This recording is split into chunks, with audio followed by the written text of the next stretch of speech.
West Ham United 0, Arsenal 6. It pains me to even say it, that result. It was poor. You can't sugarcoat that. You know what I'm like when it comes to West Ham games.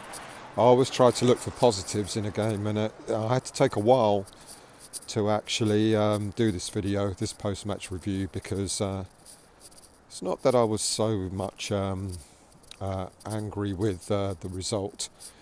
I guess at half time, any anger I may have had dissipated, because at 4-0 at half time, I knew the game was over, mind you, to be quite honest with you. When the penalty was given at 1-0 and they got that penalty to make it 2, I knew the game was over then.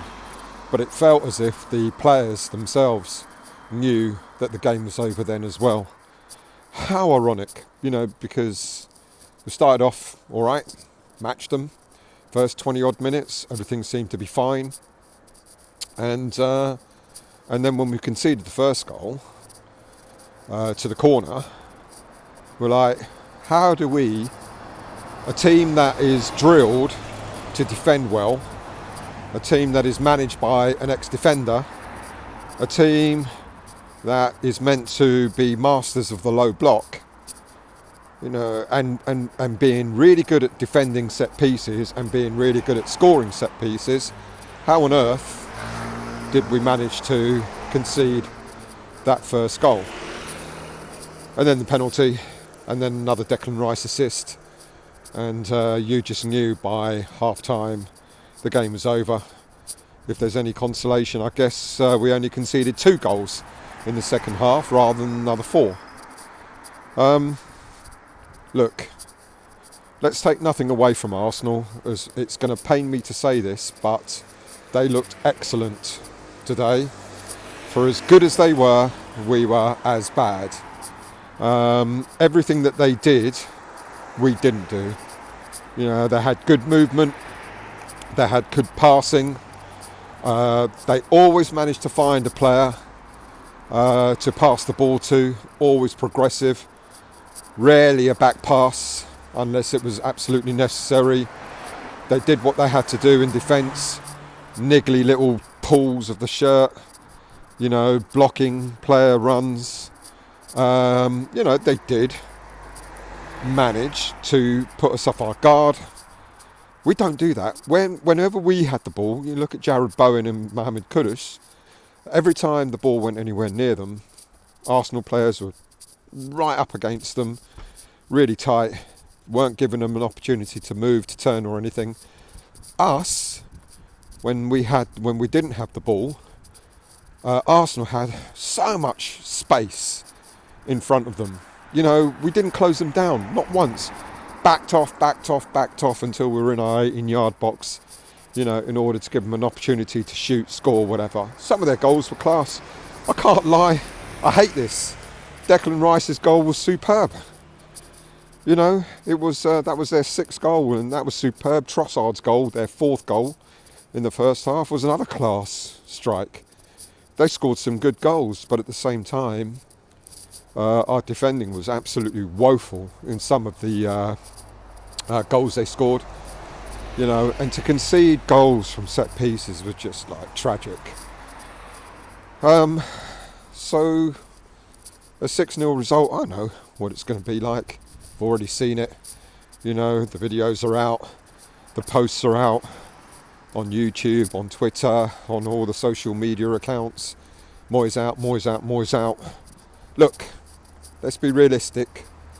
If the board weren't going to sack David Moyes last season when we were fighting a relegation battle, and if they weren't going to sack him after the 5-0 defeat against Fulham, and if they weren't going to sack him in the League Cup defeat against Liverpool, they're not going to sack him because of this.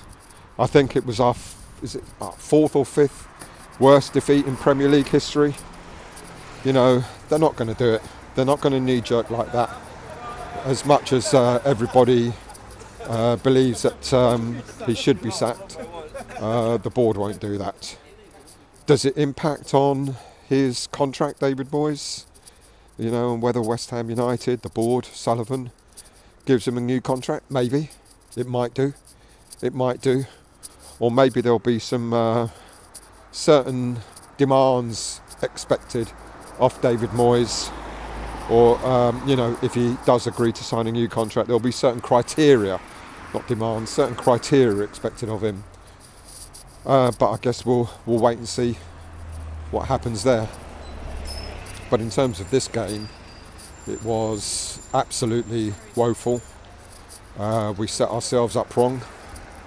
We, in a way, for this game and for the game against Man United last week, if anything, we should have set ourselves up in a different way. We should have set ourselves up with a back five, a wing-back system. I wouldn't have minded if we'd have done that. I think it would have been the right thing to do. And the reason why I think it would have been the right thing to do is because of the problem that David Moyes has created for himself on the left side of attack.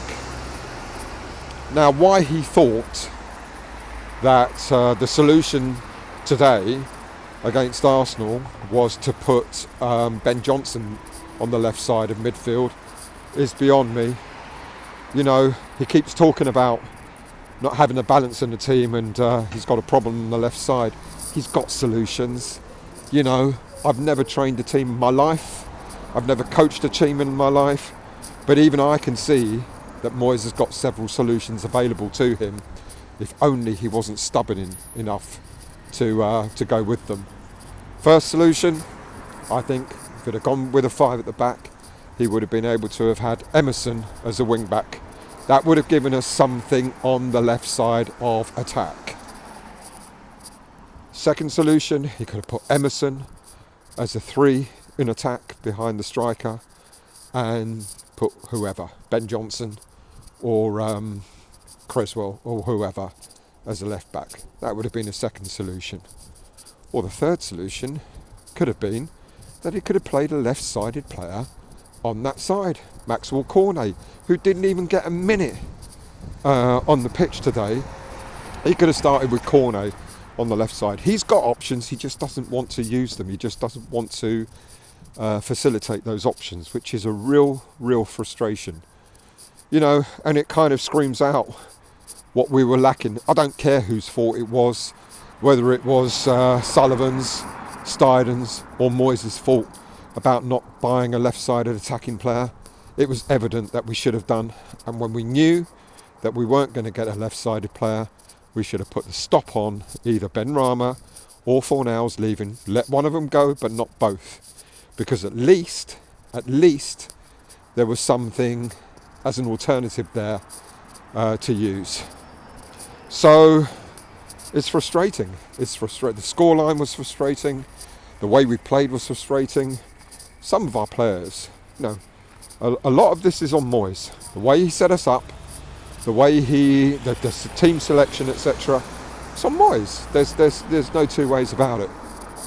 But at the same time, some of these footballers that are getting paid an awful lot of money have got to look at themselves and ask whether they're actually really delivering any sort of quality on the pitch, because Zuma was fucking woeful. And I don't know if he's got an injury, and in fact I wish he has got an injury, because I don't want to see Zuma starting as a captain for West Ham United any time in the near future. I think he was dreadful. Can't run, can't pass, can't move, and it's not his fault that he's getting selected, but when he's on the pitch and he can't play in the Premier League at Premier League standard, you've got to drop him. Mavropanos, alright, he's got an error in him, but the future, it's got to be probably a Mavropanos, a Gerd backing. But then I look at a Gerd and I think, well, he didn't play very well either. Ironically, the centre-back I would have put in there is Ogbonna, our oldest centre-back, but astute. He's a stalwart centre-back. He's the kind of Craig Dawson-ish type centre-back who's going to, get his foot in there, get his head in there, be able to try and, clear the ball when it's in danger. Thomas Souček and James Ward-Prowse are continuing to play really poorly. But at the moment we've got no options and keep playing them. Jared Bowen and Mohamed Kudus, every time, well, Arsenal did a good job on them today. Every time the ball came anywhere near them, they were hounded out. They had a couple of players on them, touch tight, really tight on them. They weren't able to manoeuvre, and Arsenal snuffed them both out. But herein lies another problem. If all we're relying on is a bit of magic from either Bowen or Kudus, or when Paqueta comes back, then that's a problem. All right, the three of them together play well, but those days of them three playing well seem quite distant, don't they? So the setup was wrong, the formation was wrong, the tactical approach was wrong. You can't even argue that we were playing low block and sort of like keeping them at bay, because they had an awful lot of the ball and they weren't letting go of it. It's a poor day, really poor day at the office today. It was terrible setup, terrible formation, terrible tactics, and a lot of it is on Moyes, but a lot of it has also got to be on the players who just seem to give up today. I don't know where we go from here. All right, we've got enough points to keep us in the Premier League. We're slipping further and further away from a European place. And if we continue to do so, then we're going to have to try and win the Europa League, which is going to be extremely difficult. But Moyes has got to ask himself the question: why on earth is he picking a team that is just not balanced? He knows what the problem is. He knows that he's got a problem on the left side. Every time we got the ball, you look at the way Arsenal played today. Every time they got the ball, they had options. Players were moving forward, creating space. So there were easy passes, little passes, take the ball forward, little pass. Every time we got the ball, just hoofing it away.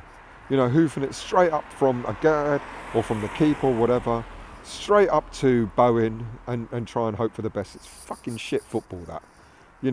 Pass it. Make space, move, pass it, move, pass, move and pass. And move it forward rather than backwards all the time. Frustrating. A really heavy defeat, which is going to be quite telling on, how the team are going to perform moving forward. I don't know where Moyes goes from here and the team goes from here.